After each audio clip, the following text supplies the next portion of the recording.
What's colonizing my...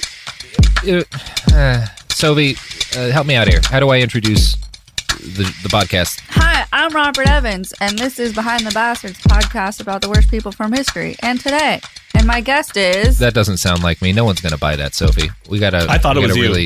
I thought it was brainstorm on okay, this. Well, okay. Can I try? right. Can I try again? Okay, ready? Yeah. Hitler! I'm Robert Evans. See, Sophie, you got to admit, there's something, there's a power in just screaming the name Hitler to introduce a podcast. There's a reason why I've done it so many times. It gets attention. It gets attention. People pay attention when you just shout the name Hitler into their ears as they're driving to work in the morning. This is, of course, Behind the Bastards. I just said that twice. Bad people talk about him. Sometimes we introduce it by shouting Hitler, but this time we introduced it with a meandering discussion about how bad I am at introducing the show. My guest again is Dr. Kaveh Hoda of the House of Pod podcast, which deals with a whole bunch of cool medical stuff. Our friend of the pod, Garrison Davis, was on it recently to talk about gun violence, right? That's right. I haven't listened to it yet. Yeah. Had him on with a gun. We had him on to ask questions of a gun violence researcher named Dr. Amy Barnhorst. That was a really fun episode. Good. Yeah, I mean, I'm actually holding a bullet right now. You're holding a bullet as we speak. It's just one of my desk bullets. Sure. Desk bullets. Robert's holding a desk bullet. Sophie's holding a blood orange cake. Uh-huh. I just got a crate of 250 tracer rounds of 308, which is fun because you can light things on fire with them. So I'm excited to find some things to light on fire when I go shooting next. Sometimes if you hit a tree stump because of all the sap in there, it'll light the whole stump on fire. It's a hoot.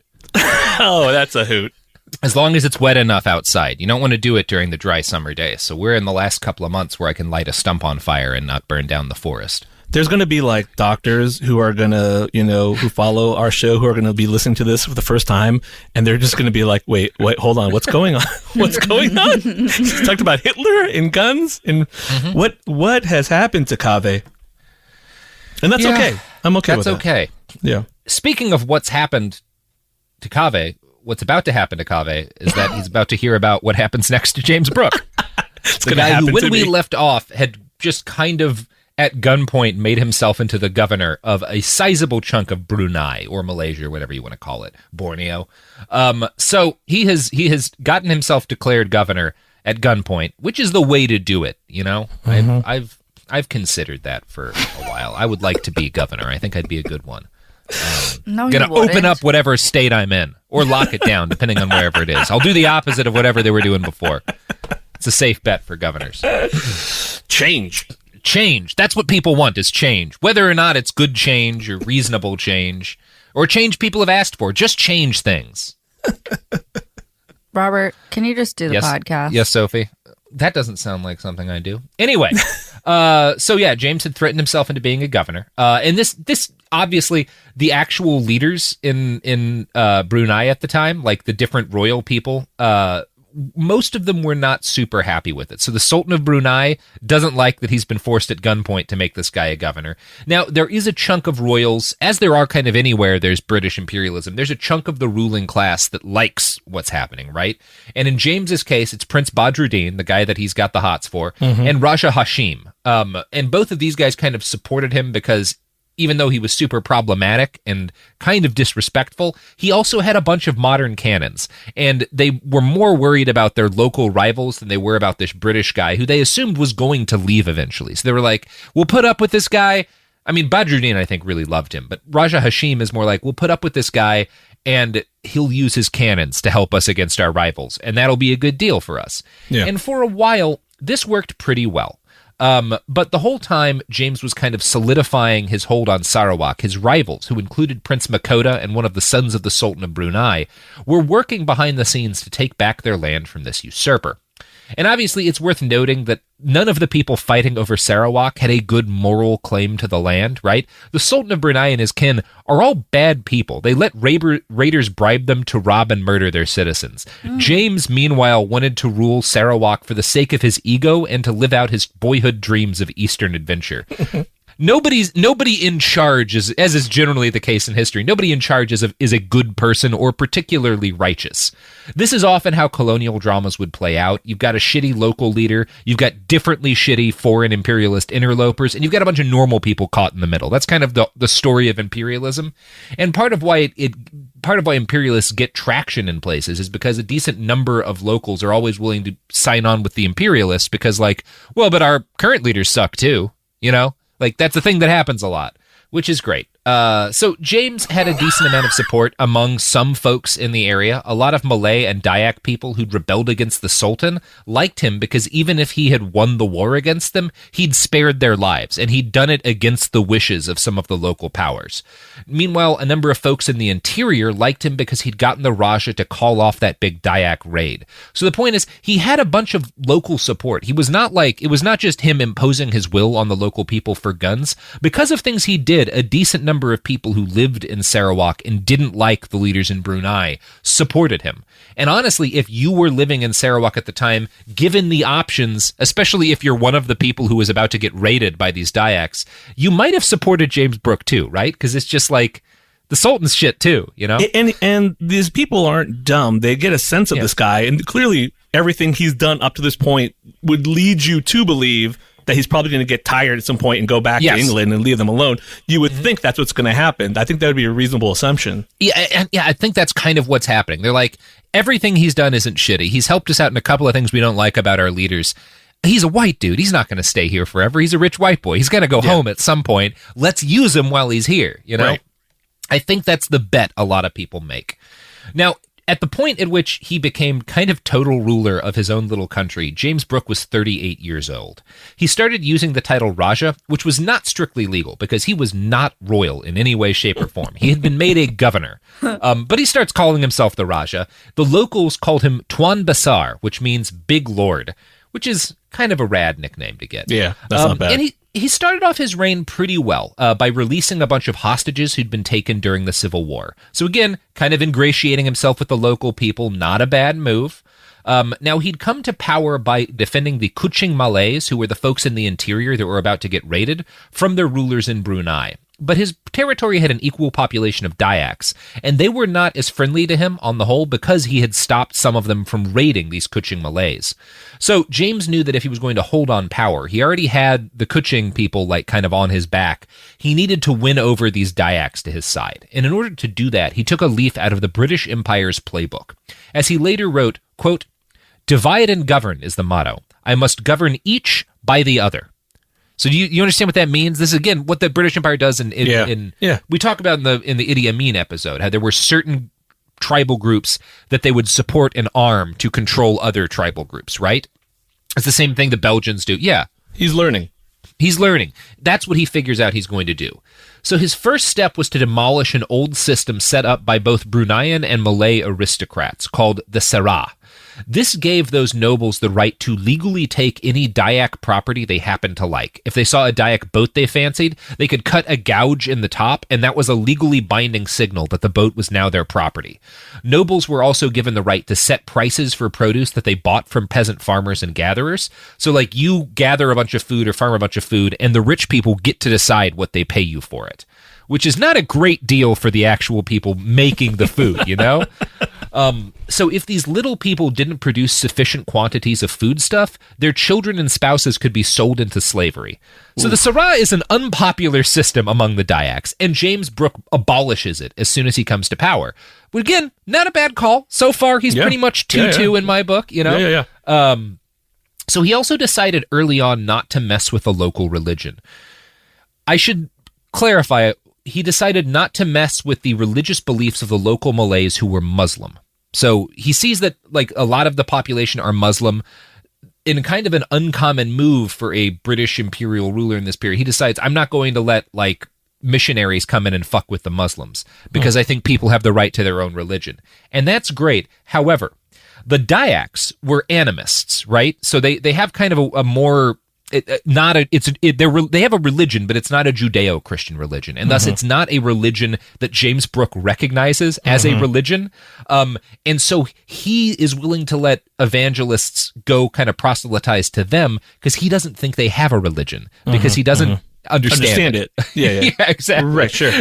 He's been exposed to Islam because he's all this time in the Indian subcontinent, so it's not foreign to him. This whatever. I mean, I don't know what they were following the Dayaks, but totally foreign to him.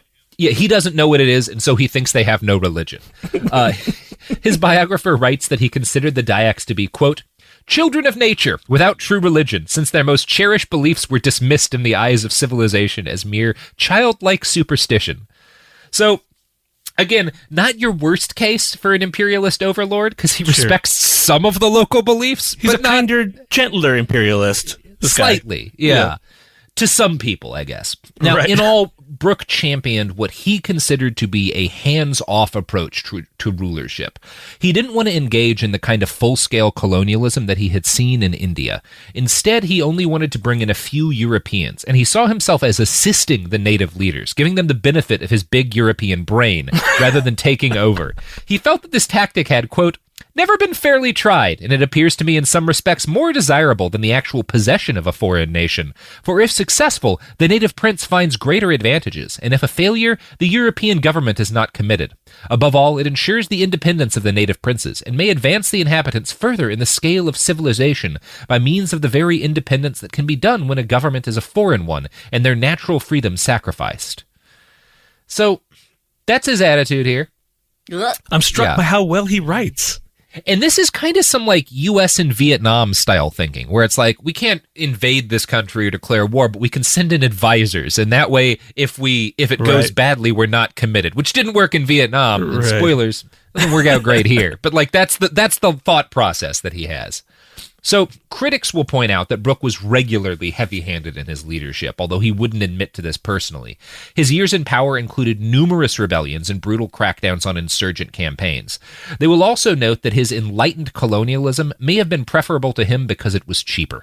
James Brooke definitely had dreams of exploiting the mineral wealth of Sarawak, but he never ever gained any kind of competence at trade or business. The land he conquered was also not rich in the kind of gems and precious metals he wanted. He did send back one stone that his laborers found, which he called the Brooke Diamond. He sent this to like England to try to drum up like enthusiasm for his reign, but when it was appraised in London, it was found to be a worthless opal. Now, yeah, the Brooke Diamond. I wonder if that's why I thought the name Brooke was related to diamonds. I wonder if I'd ever heard that before. I don't know. They may have a cookie company. Yes, but not so much of the diamonds. Okay. Not so much of the diamonds.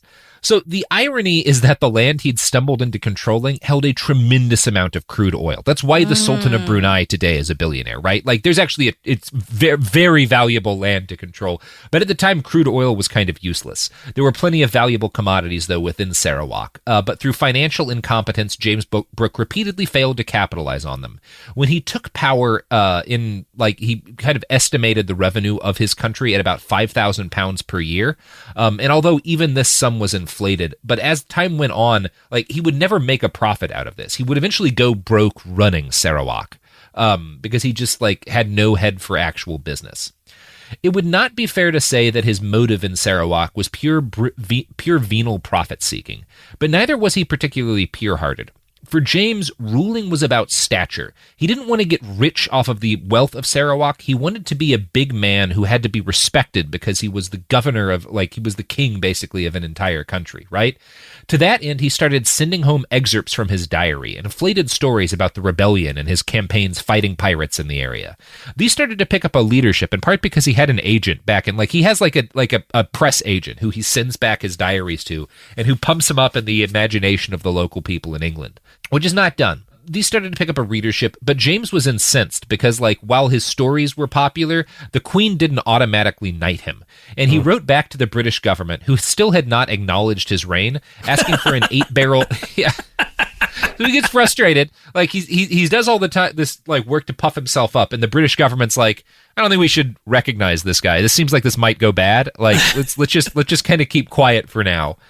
This makes him angry, and he writes back to Britain being like, you guys have to support me. I'm doing the right thing in this country. I'm trying to civilize them. And by the way, would you send me an 8-barreled cannon? Because I think I'm going to have to kill more of these people to civilize them properly. So I need a bigger gun. He's sad he's not immediately knighted, so he's like, can I have a cannon? That's the line. Can I have a cannon? Yeah, an 8-barreled cannon. I mean, that makes sense. 1 barrel's not enough to kill Queen these Mother, people. Queen Mother. Queen Mother. So, James's letters home this period evince a distinct sense of insecurity. After taking power, he took actions against pirates, often with the aid of a local British naval captain and his ship, but the lack of formal recognition of his own government rankled, alongside the fact that his status as governor had only been confirmed by the words of the Raja. There was nothing written by the Sultan of Brunei that made his position clear.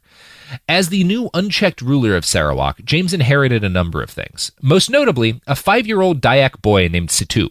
This kid was a prisoner of the war that he had just fought, and in his writings, James's care for Situ comes across as genuine and, frankly, somewhat heroic. He wrote, quote, "The gift causes me vexation, because I know not what to do with the poor innocent, and yet I shrink from the responsibility of adopting him. My first wish is to return him to his parents and his tribe, and if I cannot do this, I believe it will be better to carry him with me than leave him to become a slave of a slave, for should I send him back, such will probably be his fate." So for a time, he keeps this 5-year-old boy. And James later wrote that he was able to make Situ content and happy by giving him a bunch of tobacco. So that's like his tactic for raising this boy. Give him cigarettes. Kids love cigarettes. This will make him happy. Now, Brooke did write regularly about wanting to find and return this boy to his parents, but as Nigel Barley writes, it's not easy to tell how honest he was about wanting this. Quote, "His relations with Situ are cast in exactly the same terms of chest-beating morality as his relations with the whole of poor, suffering Sarawak. He will take in the devastated orphan province, protect it, train it up, give it the means to earn a living, if only as a servant, and give it back its self-respect, regardless of the cost to himself. Above all, he will give it love. And the greatest of these is love. No wonder, then, that it becomes a matter of deep concern whether Situ and other boys were, as claimed, objects of selfless love or active lust to James Brooke. To debauch Situ would be to metaphorically debauch innocent Sarawak in general. He would no longer be the founder and protector of a model state, but the abuser of innocent trust. Sarawak, indeed, is like a foundling at which you first protect with hesitation and doubt, but which foundling afterwards repays you your cost and your trouble. We will never know whether, as Raja, James boiled daily in the clammy sheets of unrequited lust, engaged in a little vague scoutmasterly fumbling, sublimated desire under a stiff rictus of avuncular benevolence, or reached a sensible standing arrangement with one or more of his young men. So again, we don't know if he was sexually abusing this young child, or if he was just, like, because of kind of the way things are written, it's possible that it was possible that he was like engaged in perfectly consensual sexual relationships with other adult men and men that were considered adult at the time. Yeah. It's also possible he's abusing this kid, and we don't really know which is going on. But Nigel Barley considers the idea that he may have been molesting this child as kind of symbolic of his relationship with Sarawak in general. So he's both portraying himself as honestly and kind of heroically taking this boy and this province under his wing, trying to help it, trying to raise it up. And the possible reality lurking under the surface is that he's abusing both of them. Like that might be what's happening. It's definitely what's happening with Sarawak. We don't know if it's what's happening with the boy or not, but it's kind of hard. I get why Barley kind of draws a comparison between the two. Yeah, that's tough. I mean, I actually, this guy in general is not the most bastardly bastard you've covered. It's not. So I kind of want to give him the benefit of the doubt, but I don't feel like that's the smart play. I feel like most likely he's doing something very bad. And it may not have been with Situ. It may have been that his sexual relationships were all with people. We would call it pedophilia still, but 15-year-olds are kind of legally adults at this point, right? Which I'm not saying makes it right, sure. But if they're like lieutenants in the military and stuff, that might be what he can fight. We don't really know, or he may have been molesting this 5-year-old boy. We don't know. I do like the phrase "vague scoutmasterly fumbling."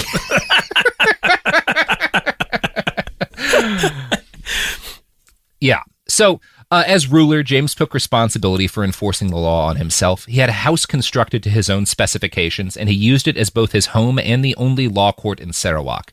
His subjects would attend mainly to gamble on the results of the proceedings, a fact James seemed largely unaware of. So, like, he becomes like, I am the law, I'll rule on all cases, and like an industry starts up gambling on how he's going to decide. Is it because he's just so haphazard that, like, it could... Yeah. Because I imagine if he really was a good ruler, there wouldn't be much, there wouldn't be much gambling in there. If he was a good ruler, there might be actual professional judges. Right. Yeah. James also attempted to broker peace with the local pirates. To this end, he held a summit with several of their leaders. He seems to have fallen in love with them, describing one pirate chief as fine a young man as the eye would wish to rest upon, straight, elegantly yet strongly made, with a chest and a neck and a head set upon them, which might serve Apollo, legs far better than that of his Belvedere, and a countenance mild and intelligent. So... Thirsty. He meets with these pirates because there's a pirate problem in his domain, and he just is thirsty as fuck over these young pirate guys are kings. Great. I don't know what everyone's complaining about. These pirates What's the are problem super with these handsome. pirates? These guys are snacks. And he writes afraid of them for. What's going on? They're great. He writes repeatedly about the fact that these young pirate kings didn't cover their thighs or their torsos, which, again, profoundly thirsty. Mm-hmm. The pirates realized that the White Raja was kind of hot for them, and they tried to use his attraction to them to push him to allow them to go headhunting in his domain. Brooke's own writings relate to how one of these conversations went between him and a sexy young pirate named Matari. Quote, and this is Matari speaking, "You will give me, your friend, leave to steal a few heads occasionally." "No," I replied, "you cannot take a single head. You cannot enter the country. And if you or your countrymen do, I will have 100 Skreng, that's the name of these pirate people, heads for every one you take here." He recurred to this request several times, just to steal one or two, as a schoolboy asks for apples. So that's how James describes his pirate asking to behead people. At what point do you think his mother was reading these letters and was like, he's really focusing on the thighs of these pirates. Maybe I'm not going to get grandkids. Yeah, I don't think I'm going to have grandkids out of this one. Oh, man. Talking a lot about the thighs of these sexy pirate boys. 3 paragraphs on his quads. Mm-hmm. Something's up. Really a quad man. Definitely a quad man. And this is part of why I think it might be less likely that he was molesting that little kid, because most of his obsession is with a lot of them are teenagers, but older teenagers. I don't know. Right. You can decide how you want, what you think about James Brooke. Clearly, something sketchy is going on. Yeah. Because a lot of these relationships there's a huge power imbalance. Outside of the fact that some of these people are teenagers. Right. He's also now the governor king of a province, and not just a bunch of these young local teenagers, but later on he starts bringing in young British boys who are legally adults, but are also, he's taking these 15 and 16-year-olds into the country and giving them positions. And it's highly problematic. Problematic, you would say. Yeah. Yeah. But you know who won't try to molest young pirate chieftains? I really don't like where you're going here, but continue. The products and services that support this podcast. I did not like that one. Mm-mm. Well, they won't, Sophie. Yeah, I know, but you did. I think we can safely say that Audible has never thirsted angrily over a pirate attempting to take heads in their domain. Never doubt Bezos, man. You are right. No, I don't know. We know we've seen Jeff Bezos's sects. We know what he's into. And it's weirder than liking a pirate king's quads. Wait, we have? Yeah, have you not run into this? Oh my God. Google Jeff, and all you at home who don't know what I'm talking about, Google Jeff Bezos alive girl. Oh boy. Yeah. Mm-hmm. Go check into that while you listen to these ads.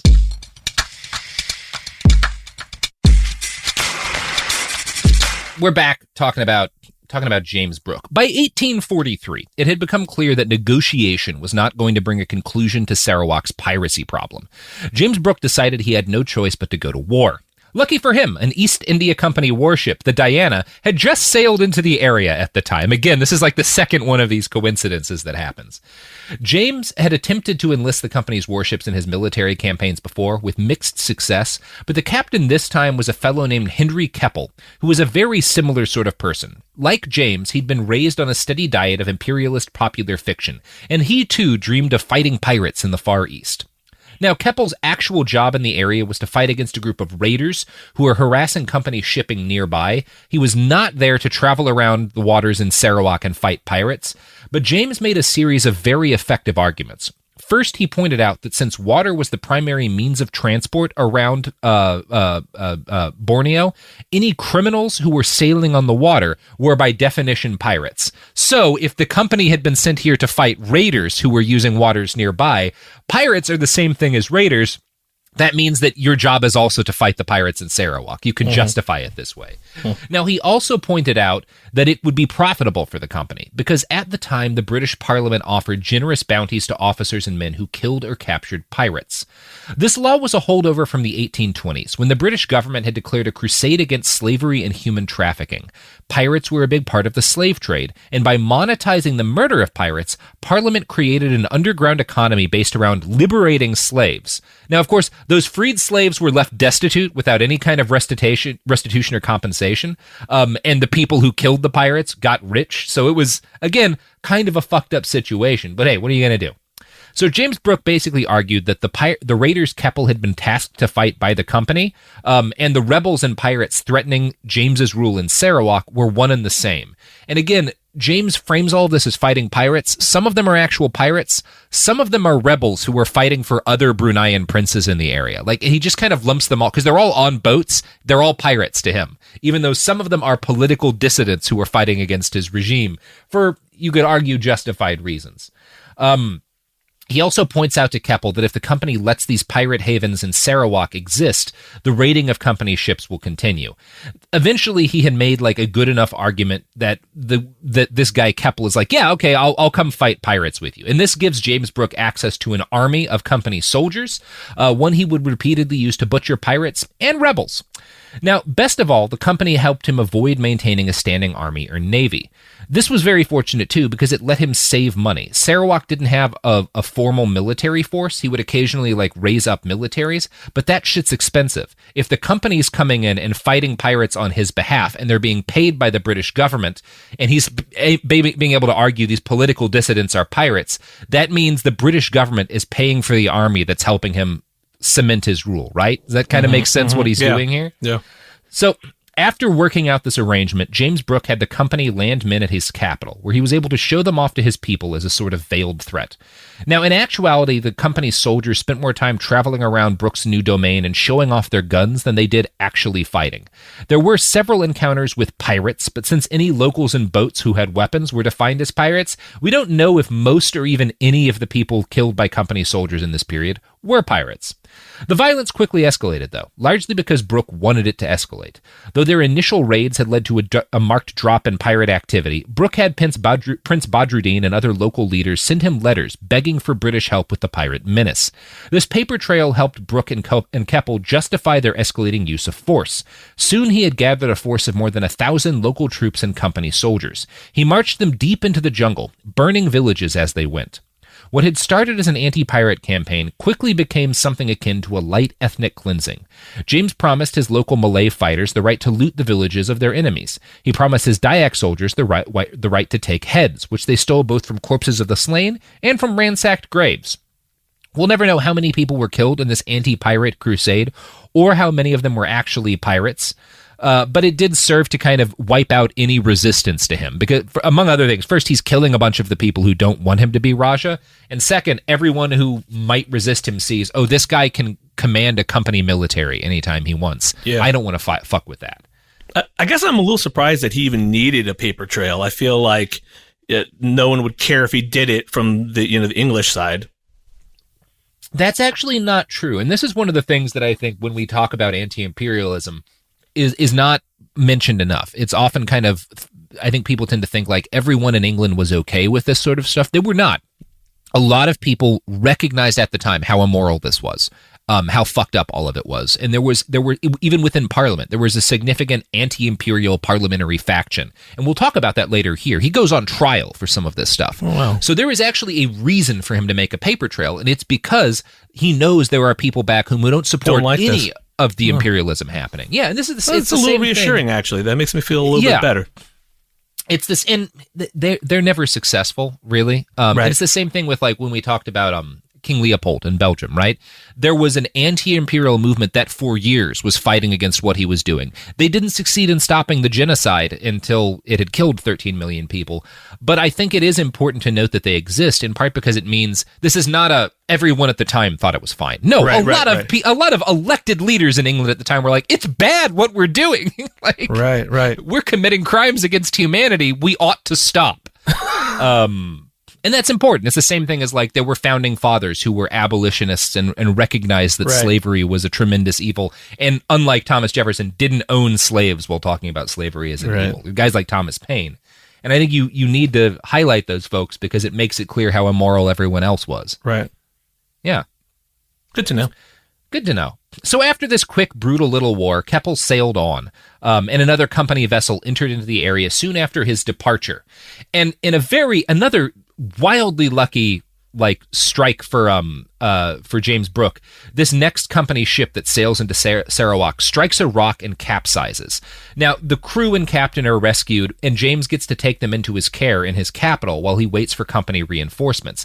And the company sends an entire fleet of ships to pick up these guys, and this is really lucky for James, because for all of the locals know, 4 massive warships sail into Borneo, and as far as they know, he has some power over these ships. They're not he doesn't make it clear to the locals that they're just here to pick up a crew of a boat that's sunk. Right. Like it looks like, oh look, now there's a whole fleet of military ships at his beck and call. So James takes advantage of the opportunity, and he convinces all of these company warships to sail with him to Brunei, which is the capital of the region where the Sultan lives. And he goes ashore to meet again with the Sultan and ask him for an official declaration confirming his appointment as governor of Sarawak, and now granting him the powers of governor, not just to him, but to his heirs on into perpetuity, right? Wow. So this new declaration also guaranteed in writing that the Sultan could not dismiss him from his throne for any reason. This is a bad deal for the Sultan, but the Sultan signs. You want to guess why he signs? Because there's massive warships pointing at the capital? Yeah, and James has these 4 warships train dozens of cannons on the Sultan's home. It is not subtle. This guy, he's presented with this offer, and he looks out of his window, and there are dozens of massive artillery guns pointed at his house. Yeah, and Sultan had no. There you go. This guy again blitzing at every play. This is, but this time it's working. Yeah. I am not, again, the Sultan's a bad person too, as pretty much all sultans in history have been. But you can't consent when someone's pointing dozens of cannons at your home. I think it's fair to say that is not free consent, you know? Yeah. This is basically armed robbery. That's how he gets Sarawak. This is lucky. A mugging, you know? So lucky, this guy. Yeah. Very fortunate. So the Sultan signs this declaration. One historian, Stephen Luscombe, states that Brooke, quote, gave the distinct impression that he could seize the entire kingdom for himself if he was so disposed to do so. And that's why the Sultan, gives him Sarawak, basically. Yeah. So most people, again, we had talked about there's resistance to this. There's people who see what James is doing as immoral. It is also important to note most people back in England see him as a hero for this, right? He's continuing to send his diaries and dispatches back. His agent is putting them into the popular press, and he becomes wildly popular for what he's done. And most people credulously accept his version of events, that the people of Sarawak had basically demanded he take rule and use his enlightened white wisdom to fix their country. And for the next several years, Brooke settled into a pattern, engaging in intermittent battle with local princes. He always described them as pirates, but they're local leaders who don't like him being in charge, right? Yeah. Again, these he does also fight pirates, but a lot of the people he calls pirates are just local leaders that don't want him to be in charge. Yeah. The East India Company took his words at face value. Whenever he said someone was a pirate, they assumed he was telling the truth. In 1844, they helped him depose a local Bruneian prince and annex that prince's former territory. So the agreement he'd signed with the Sultan had included a promise that he would not act outside the borders of Sarawak, and a year later, he conquers a bunch of land outside of Sarawak and annexes him. Because he doesn't feel like he has to actually abide by this. He sees this agreement as limiting the Sultan's power, but he doesn't see any of the limitations he agreed to as binding in any way. Now, whenever he would conquer, he does this a few times, where he'll fight a war against some local leader, calling them a pirate. He'll conquer their land, and in order to make it seem legitimate, he'll arrange what he calls a conference, where local leaders will come out in view of company representatives, so he has witnesses who are white, and ask him to take control of the territory. His friend... It's a whole show. He has it scripted. It's a whole thing. Yeah, he knows what he's doing, and his friend Captain Keppel wrote about one such encounter.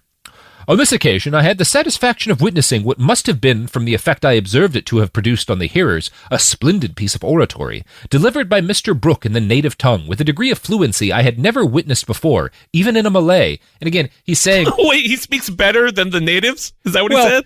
That's what this guy, who doesn't speak the local language, thinks. He hears this guy saying words he doesn't understand and is like, this guy's better at speaking their language than they are. Of course, I don't speak their language, but... Was there any evidence that he actually spoke the language, or was this just like... I think he did. I mean, he ruled the country. He lived there for most of his life. He should have I believe picked he up. did gain a fluency, but I don't know if it's more fluent. Like, neither does this guy, right? Right. Because he doesn't know that it's a splendid piece of oratory. He says that he thinks it is because of the effect it has on the people hearing, but he doesn't know what they're saying. Right. It's just, this guy, this Captain Keppel's speech here is like the peakest white man ever, of like, well, I can tell by the way they're reacting that he must be better at speaking their language than they are. It's amazing. From these people, many assurances were received of their anxiety and willingness to cooperate with us in our laudable undertaking, and one and all were alike urgent that the government of their river should be transferred to the English. So, again, he doesn't speak the language, but he assumes like, oh, they are all on lockstep that we should take over this area. Right. How can we not? They all clearly want it. I assume. I'm being told by other white men that this is what they're saying. This is why it's so important to speak a little bit of another language. A little bit. This is all you need is a little bit. A little bit, yeah. Now, in this manner, James Brooke was able to portray his gradual conquest of more and more Bruneian territory as entirely legal, and not just legal, but driven by the demand of the locals. In 1845, James executed a plan that, if successful, would have given him command of the Sultan of Brunei himself. He started by sending Prince Hashim away from Sarawak and back to the capital, along with his beloved Prince Badruddin. The idea was that Badruddin would keep an eye on Hashim and that they would back each other up, because Hashim was now second in line to the throne of Brunei, and the Sultan was an old man. So basically, he wants his men in the capital so that when the Sultan dies, Hashim can take power, and James can kind of carry out a soft coup, because he sees Hashim and Badruddin as basically, they'll do anything I say. So if I can put this guy on the throne and this guy next to him, I'll be in control of all of Malaysia, basically. Like that's it, or all of, at this point it's Brunei, but that's his plan here. And this also would have been legal, right? Because Hashim is the legal heir. So if I can get this guy on the throne who will do everything I say, I'll be right and pretty, you know? That's his idea here. Yeah. I should note here that James sending Badruddin away was practical because he trusted the prince and he wanted him to help him take over this country. But it also fit part of a pattern that Brooke had with the young men he fell in love with. The book White Braja describes this pattern. Quote, "The flattering attention, the seeking out of the company of the new young find, the selfless bestowal of patronage, the concern with his education and development, the breathy descriptions of his qualities in letters to others, and usually, finally, the emotional retirement of the loved one to become a Sarawak official." So this is kind of his pattern, that when he gets over a crush, he sends them off to control some... God. To take a which you he could argue grooms is them, he has his way with them, and then he sends them off. Yeah. And several of these guys die doing the jobs he gives them after he sends them off.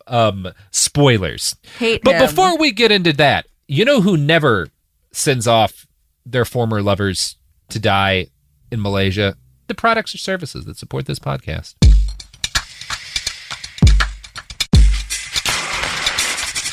All right, we are in fact back. So unfortunately for Prince Badruddin, playing a part in the scheme of James Brooke to take power would cost him his life. The Sultan of Brunei was not a dumb man, and he was fully sick of English adventurers taking over larger and larger portions of his territory. He was also, quite understandably, still irked about the time Brooke aimed dozens of cannons at his house. So he started to plot, alongside one of his younger sons, about how to rid themselves of the Brooke supporters in their own court, Princes Hashim and Badruddin. Now, They did this in the bloodiest way possible. One night, when Badruddin and Hashim were apart from each other in their own separate apartments, the Sultan dispatched several bands of armed men who attacked both brothers simultaneously. Now, Badruddin was a fucking badass, and this guy, he's got 4 different retainers / bodyguards with him, and they get attacked by 50 men, and all of his friends get killed, and Badruddin is standing in his doorway with a dagger alone, stabs a bunch of people, fights them off for quite a while, until one of them shoots him in the hand, and he has to flee and retreat. And he runs back into his inner apartments and locks himself in with his sister and his favorite concubine, and a favorite slave boy. And they're all kind of sheltering together from this attack. And Badruddin tells the slave boy to go run down and grab a barrel of gunpowder. And he then tells the boy to save yourself, basically. And Badruddin gathers his sister and his concubine to him. He spreads gunpowder around them, and then he blows them all up as these guys are banging down. He's suicide bombs his own house, basically. That's dramatic. Yeah, I mean, it's a flex. He very much goes down as kind of and I guess, kind of questionably moral to take your girlfriend and wife or and sister with you, whatever. But right. I don't know if they were so into that plan, but it's a storybook death, though, right? It's one of those he goes out kind of the way you're supposed to go in the legends or whatever, you know, fighting until you're too wounded to, and then blowing yourself up with gunpowder. Prince Hashim tries to do the same thing, but fucks up and kills everyone in the room but himself. So he has to shoot himself in the head in order to once it becomes clear that he's going to be captured. Yeah. So these guys get killed, along with a couple of other Brooke supporters in the capital. And the news eventually reaches Sarawak, and James Brooke is said to have gone nearly insane with grief when he realizes what's happened. He writes at the time, quote, "Violent passions and sleepless nights are hard to bear. I lay no blame on anyone. I look forward as much as I can and backward as little, but I ought not and cannot forget my poor friends who lie in their bloody graves. Oh, how great is my grief and rage! But the British government will surely act, and if not, then let me remember I am still at war with this traitor and murderer. One more determined struggle, one last conclusive effort, and if it fail, Borneo, and all for which I have so long earnestly labored, must be abandoned." So he gets very dramatic about this.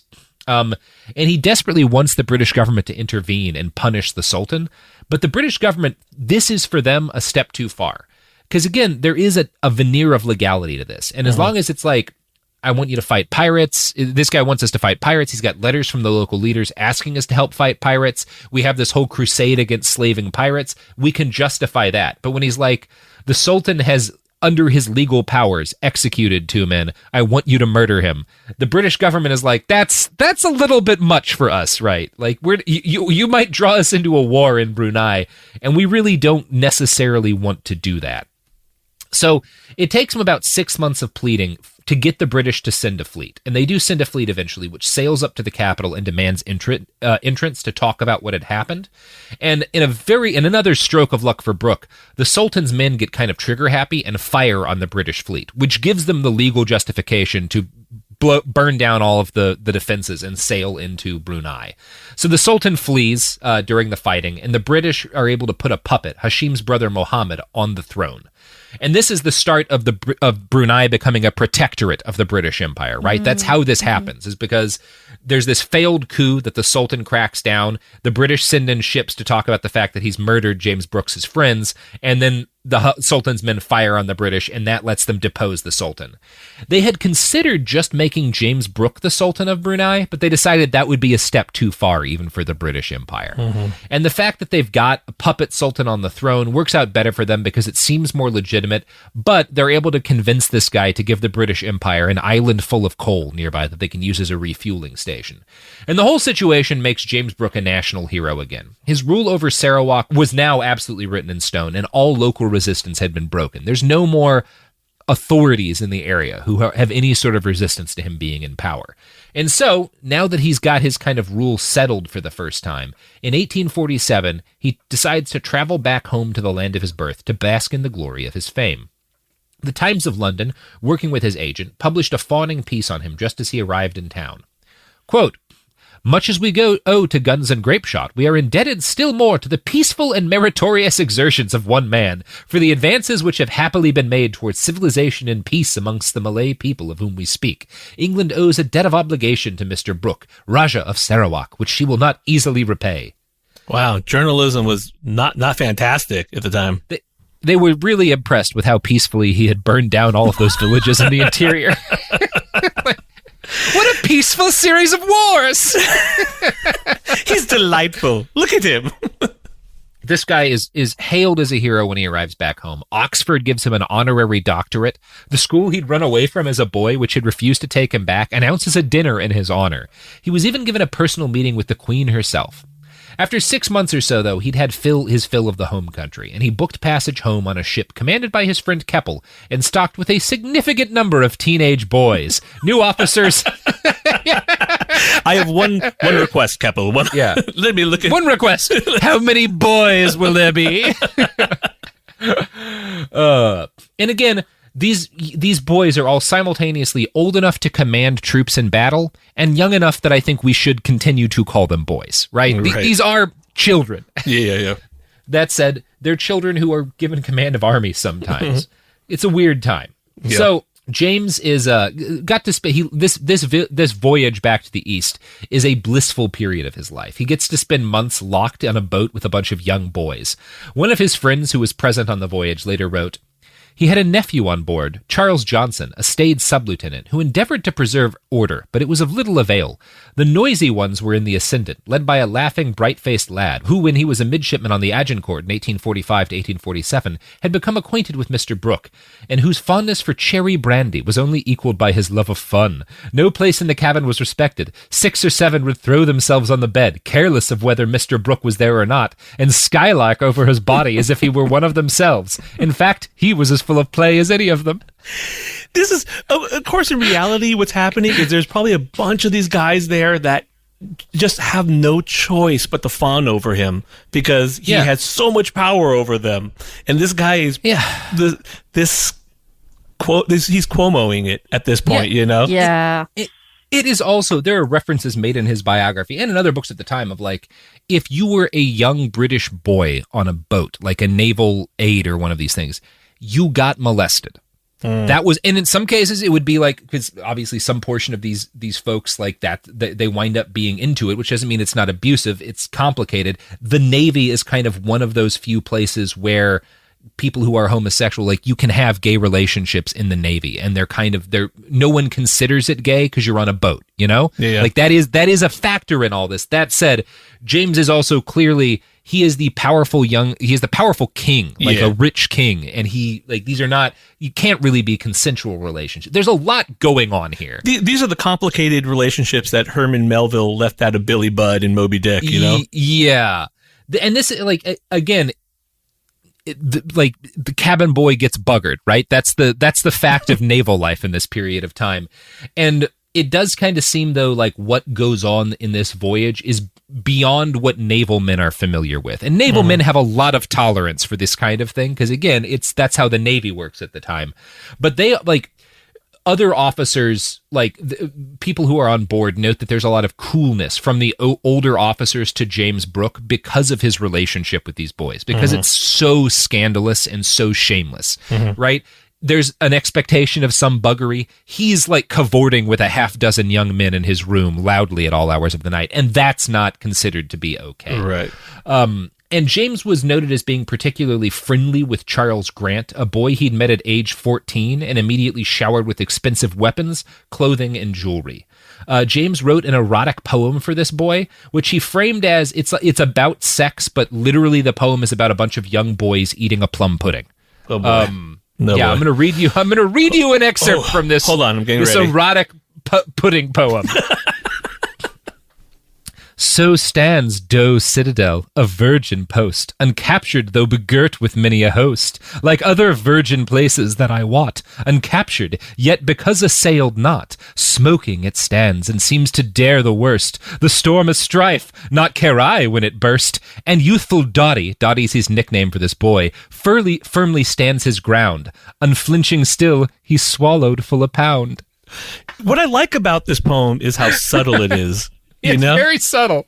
It's also very not subtle at all. No, not at all. One of the things that's tough here is it's very hard to define when you're talking about a lot of the relationships in this period. A lot of them are profoundly abusive. A lot of them would be considered pedophilic today. There's also a lot of these young men for whom like they consider this to be like kind of they're homosexual, and this is like the only kind of relationship they get to have that is not going to get them in trouble. So it's really fucking like the dynamics of sexuality in the British Navy in this period is a complex story that we're not doing enough justice to. I think it is fair to say that it definitely seems James Brooke is more on the pedophile end of things, right? Yeah. He has a marked preference for 14 to 17-year-old boys. And while they may be considered adults at the time, there's a massive power imbalance. And what he's doing is very sketchy, and I would argue abusive. Although a number of these boys write very positively about him, which is not unheard of in abusive situations, especially given the social dynamics at the time. He's grooming all these kids, you know? He's grooming, exactly. Very complicated situation, but I do think it's fair to say it seems likely he was sexually and emotionally abusing these kids, even if some of them went on to think fondly of him because he showered them with gifts, you know? I'm starting to think he's not a great guy. Yeah, scoutmasterly fumbling, you know? That's what's going on here. James dedicated another poem entirely to Charlie's pimples, and actively...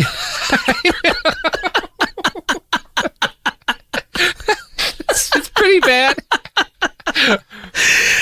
I'm going to put this to a song. I want to hear the lyrics. I'm going to make a song out of it. I did not come across that poem, and I don't really want to. The pudding one was uncomfortable enough. Yeah. He encouraged the boy to join him in Sarawak and serve in the colonial government, and Charlie did eventually do this. To try and win over Charlie's parents, James Brooke gave his mother a golden bracelet, and his father promises that he would put away £5,000 in a trust for the boy. He never actually did this, but Charlie went to join him in the administration of Sarawak. Of course he didn't do it. He's such a fucking piece of shit. He's a giant piece of shit. For the next 20 years, James Brooke faced few threats to his sovereignty. One of the most serious was a parliamentary inquiry and a trial conducted in Singapore over the massacre of pirates during his rule. And the story here is complex because the specific series of events, the specific massacre of pirates that James is tried for is actually one of the cases in which he was probably justified. He and his men are attacked by pirates. They kill like 100 of them, but they let the rest go and choose not to capture or massacre them because he doesn't want to. He knows that will like incite more of an insurgency against him, which is in the broad strokes of his time ruling Sarawak one of the less unethical things he did. But a group of kind of anti-colonial activists in the parliament decide to try him for this and basically claim that he was massacring civilians in the guise of fighting piracy, which he absolutely did in his career, but probably not in the specific case they tried him over, right? It's a frustrating situation of like, you're right about this man. You picked the wrong specific incident to get angry about him over, you know? It was, and a lot of it's mixed up also in, there's genuine anti-colonialists who rightly see James Brooke as immoral and what he's doing is immoral and want to fight him. There's also a lot of selfish people involved. Like he fires his agent at some point and his agent gets involved in the campaign against him to like get revenge against him. So there's a lot going on here. And his fired agent creates something called the Aborigines Protection Society to drum up public outrage about James Brooke's crimes. And a lot of what this says are lies, but they're lies that are like he's making up things that James Brooke did for real and they just didn't get evidence of over there. So it's very messy. Yeah, it's like the Project Lincoln of the time. Yeah, exactly. That's exactly. This is the Lincoln Project of colonialism. That's right. You guys aren't wrong. You're also not doing this for the right reason. Right. Yeah. And one of you is probably also a pedophile, as was the case with the Project Lincoln guy. So James survived the trial and was eventually acquitted, but the process was brutal and savaged his reputation back home. It seems fair to say that both the specifics of the outrages he was accused of in Parliament were often inaccurate and unfair, and that the actual terrible things he did and wasn't tried for more than justified the public outrage he finally received. So I guess that's good. I don't know how to classify that. So they actually the public turns against him for a while. Yeah, yes, they do. But this doesn't. He doesn't get convicted, and the last great challenge to Brooke rule in Sarawak would finally turn the public back on his side, unfortunately. It came in 1856. As I noted last episode, James had always hated Chinese people, but he had recognized that they had a lot, like, he brought them in. He encouraged their immigration into Sarawak, which fundamentally changed the ethnic dynamics of the country because he wanted them to improve the local economy. He wanted to tax them, and he knew that they would, like, if he invited these Chinese people who owned businesses and wanted to set up trading businesses in his country, it would improve his tax base. And because he was so constantly short on money, even though he was very racist against the Chinese, James came to rely on them entirely for his, like, the taxing that funded his reign. He mainly did this by taxing opium heavily, which led to the smuggling of opium into Sarawak, which led to a thriving population of the triads in Sarawak. So he creates the space for organized crime by bringing all these people in and then taxing opium heavily, which creates a market for untaxed illegal opium, which brings gangs in, you know, that's the process that occurs here. Unrest built and built, incensed by the geopolitical situation at the time. There's a bunch of conflicts between the British and Chinese governments, and the fact that a British man is governing in Sarawak makes a lot of these, particularly these Chinese folks who are connected to the triads, angry. And eventually a plan starts to form within a segment of the Chinese community to murder the Raja and his officers and to take control of Sarawak for themselves. And part of why they think they can do this is they watched James do it, you know? Doesn't seem like it'd be that hard to kill you. Like, you don't have a standing military. We can just kill you, take power like you did. Now, Brooks had an intelligence agency, basically. He had, like, people keeping an ear to the ground, and they hear about this plan to coup him before it could be executed. He's actually away in Brunei at the time when they find evidence of this plot, and one of his officers orders the garrison called up, gets, like, a bunch of soldiers called into action, hands out guns to them, and mans a bunch of forts around the capital. And for a little while, this forces the plotters to delay taking action, because they don't want to attack a bunch of fully armed forts and stuff. So James comes back from Brunei in 1857, and he finds all of these forts manned and his soldiers on high alert. And this makes him furious because it's expensive to keep a garrison active. And he basically yells at his officer, "What the fuck are you doing? This Chinese threats thing sounds like bullshit. Send these guys home and lock their guns back up." Uh-oh. As soon as this happens, 600 armed Chinese rebels attack. So, not a bright plan. His luck finally ran out. Yeah. And this makes it clear that it had been more luck than brilliance, because this is a bad call. So the rebels came in the night, and when the attack started, James panicked and hid in his room. A servant who realized that, like, they were under attack tried to rescue him, and James strangled the man. Oh! Then he watched through the window while one of the 18-year-old boys he'd collected and made an officer, this is an English boy that he'd, like, you know, one of his boys who he'd brought to Sarawak with him, the Chinese catch this kid and mistake him for James, and he watches from his room while this kid is beheaded and has his head shoved on a pike in the front yard of his capital. Great. So James abandons his servant and everyone else and escapes through his bathroom window and runs away to go hide in the jungle. The insurrection was initially successful. Chinese fighters took over the courthouse and most of the capital. They butchered many of Brooke's officers and local loyal leaders. James Brooke hid, terrified, while a brave group of his Malay followers fought back, launching an insurgent campaign against the Chinese occupiers. European writers would later give James Brooke credit for this, saying he inspired the resistance, even though he was, again, hiding in the jungle at this point of time.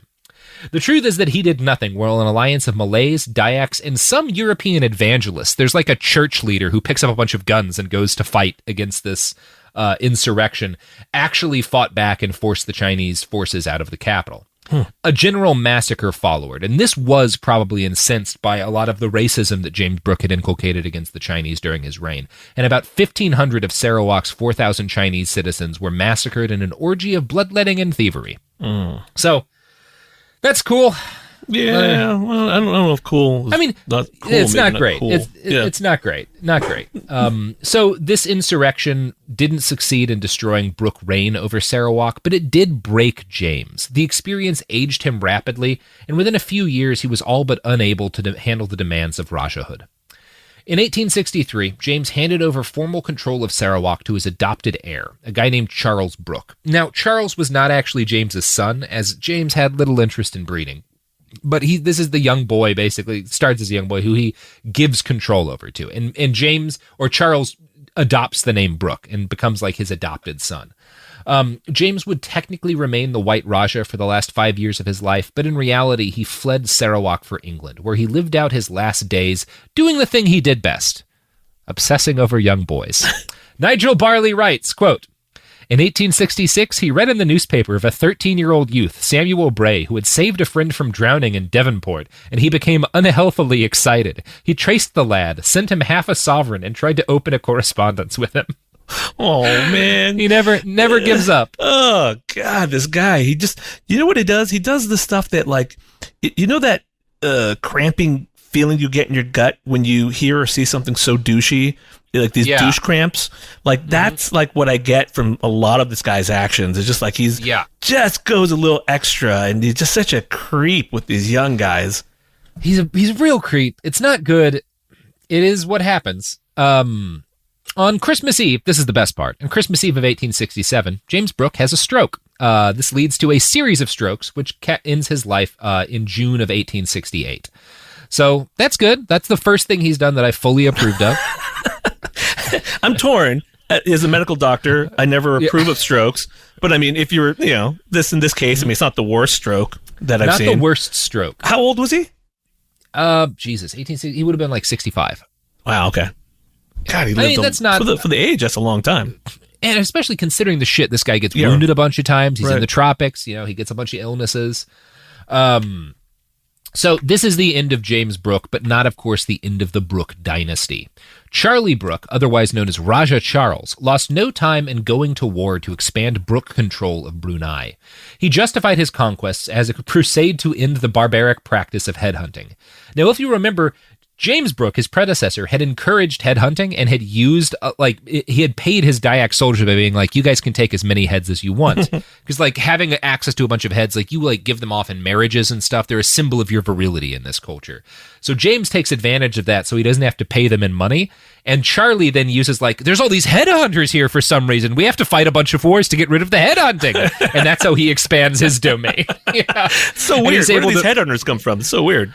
This thing happens over and over in the British, and you'll find people today who will kind of whitewash British crimes of imperialism with stuff like, but they stopped the barbaric practice of women throwing themselves on the funeral pyres of their husbands in India, which is a horrible thing. It's bad for it to be the norm for women to commit suicide when their husbands die. I would agree. The British weren't fighting that because it was the right thing to do. It was used as a justification for power grabs, just like headhunting is used by Charles, and just like the anti-slavery crusades were used as the justification for a bunch of fucked up shit. So Charles blamed headhunting on the local women because it was kind of a sign of your virility if you captured heads. So he uses that to blame the women for basically what he not only conquers a bunch of land to stop headhunting, he orders sexual violence against Dayak women in order to punish them for supporting headhunting. Oh my God! So I think I like this guy even less. Yeah, he's worse. He's much worse. He's very bad.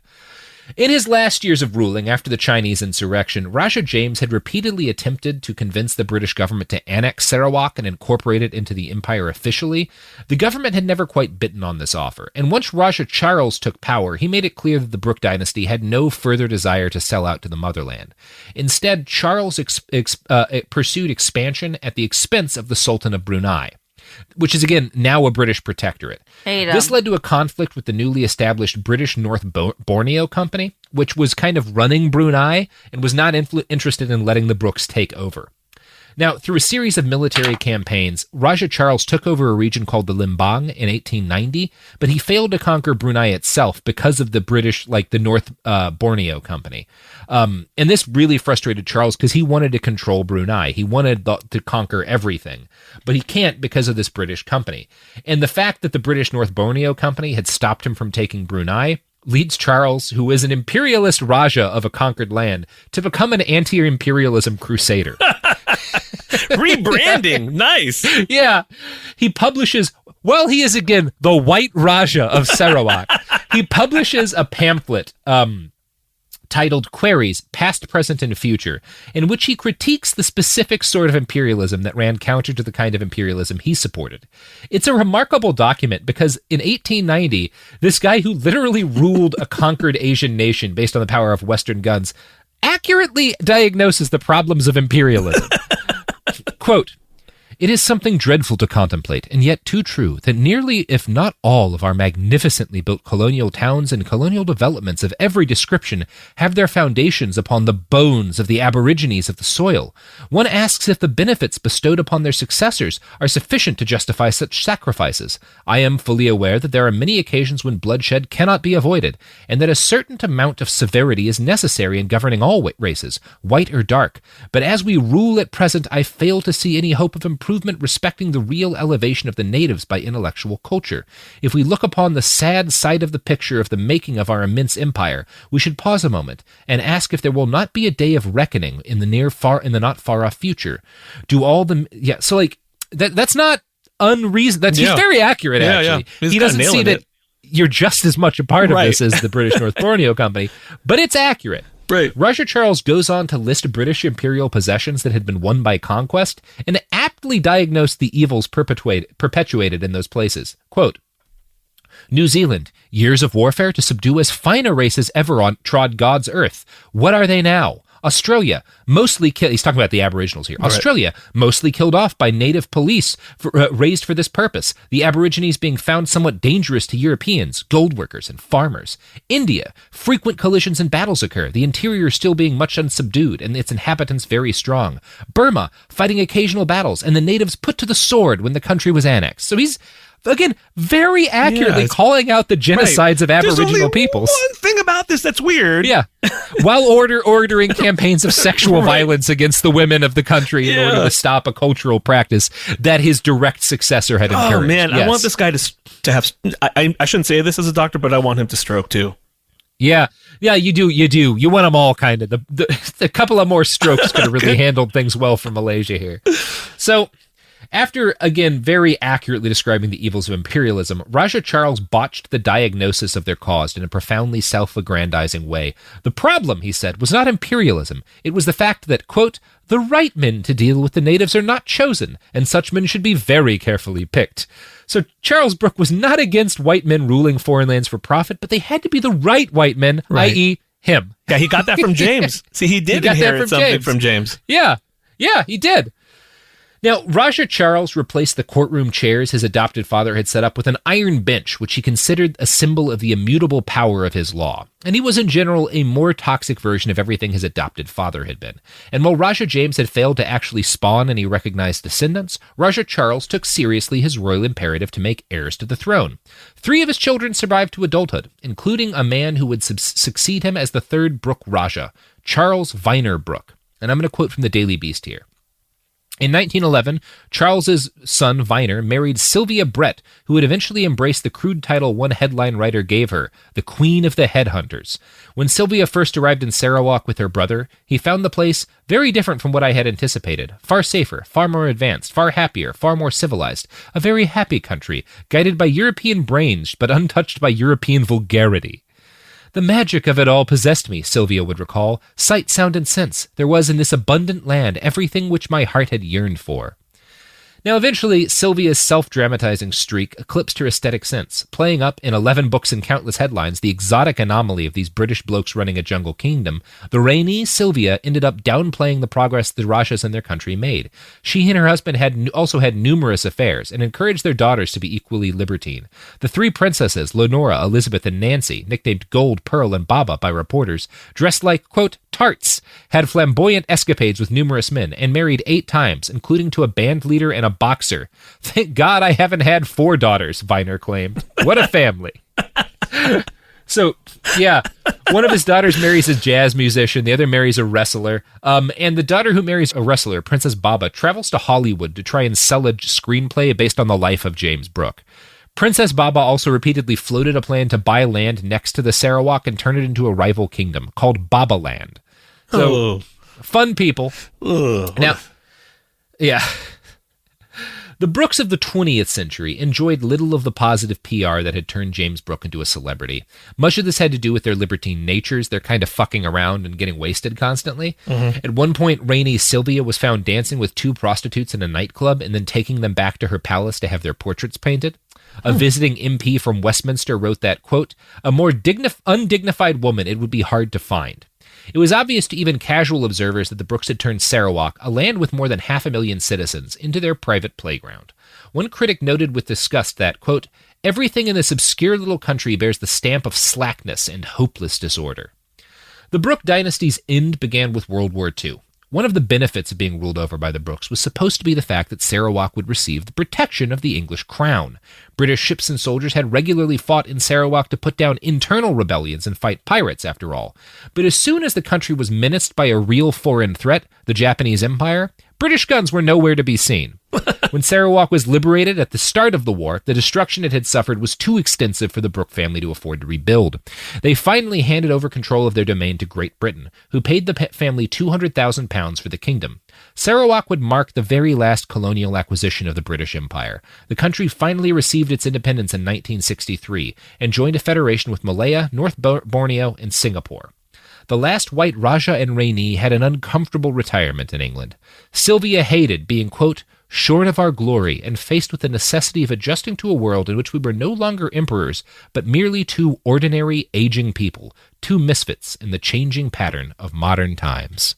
Oh my God, this family sucks. They suck. And they would rule for more than a century.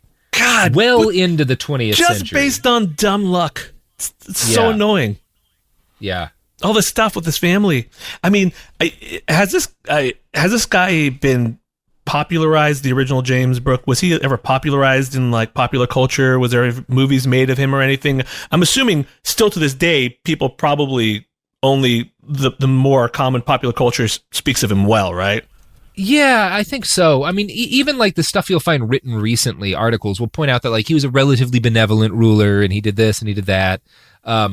Which I don't think is fair. You could argue more benevolent than the East India Trading Company, which perpetuated a genocide that killed 30 million people. Right, yes, low bar. More benevolent than them. Yeah. Yes, it's a real low bar. A very low bar. Oh, there is. Edge of the World stars Hollywood actor John Rhys Meyers as Brooke, Dominic Monaghan as Colonel Arthur Cruikshank, and Hong Kong actress Josie Ho as Brooke's former love Madeline Lim. Oh, boy. Yeah, the movie Raja. Oh, I guess Raja's the movie. Yeah. God. Oh, no, it was retitled to Edge of the World. Okay. Oh, this is being made in 2020. Oh my God! This is that February 20th. This is not out. Oh my God! What are you people doing? Stop it! They made a Hong Kong actress his love interest, the love interest of a man who was almost undeniably doesn't seem like it's at least engaged in questionable sexual relationships with teenagers, and at worst a straight up pedophile predator. Like. Boy. Rad. Are we that awesome. desperate for plots that they had to go to this? I mean, and they made him hot. Oh, God damn it. Wait, God damn it. Who's starring as him? What's his name? Dominic Monaghan. Oh, no, sorry, John Rhys Meyers. John Rhys Meyers. No. Yeah. He's I mean, he's from one of the Mission Impossibles, I think. Yeah, they made him hot. God damn it. I'll put a picture in here. Fucking hell. Why did they? Yeah, they did this. I mean, it was okay when they did this for David Koresh, because he was hot, but this is just a step too far. No one questions that. Yeah. No one questions that. No one questions how hot David Koresh was, but I guarantee you, fucking James Brooke was not this hot. Look at him. Look at this. And they hired an Irish actor when in reality, yeah. No, that's not fair. Oh, for fuck's sake! Oh no. God damn it. The synopsis on IMDb is the epic tale of Sir James Brooke, the British adventurer who became king of Sarawak in the 1840s and embarked on a lifelong crusade to end piracy and headhunting. This is going to be awesome. Can we just get loaded and watch this movie together? Let's do that. Oh, fuck this movie. And fuck James Brooke. And fuck the British Empire. Yeah. Agreed. Also, check out the song "Fuck the British Army" if you're feeling more of those vibes. There's some good news. The family of George Floyd reached a $27 million settlement with the city of Minneapolis in a wrongful death suit. Hey, all right. That does kind of speak well for what I hope will happen to Derek Chauvin in the trial. Mm-hmm. Well, Kaveh, you got some pluggables to plug before we write out? Yeah, I should promote our show a little bit better than I did last time, or my co-host will hurt me. So we have a podcast called The House of Pod. It's like a medical podcast, but it's like pretty relatable, and it's not just for doctors. So we cover medical topics, but we also talk about things like, systemic racism in medicine, sexual harassment in medicine. We try to cover a lot of different topics that we think are important. And we have guests ranging from like the world expert physicians, like the best doctors in the world, to, Robert Evans. So you should check it out. I think you'll like it. Find us at the House of Pod at Twitter and anywhere you do your podcasting. Yeah. Check it out. Yell at the people making the movie about James Brooke. Because it seems like a bad idea. What the world needs now is for us all to idolize a man who conquered an entire country for his own self-aggrandizement, paid his mercenary local soldiers in the heads of their enemies, and then gained a reputation as fighting headhunting. That's great. I mean, he had a couple of anti-headhunting like crusades and stuff throughout his career, but when he needed the people who were headhunting to fight for him, he paid them in heads. So I'm not going to call him an opponent of headhunting.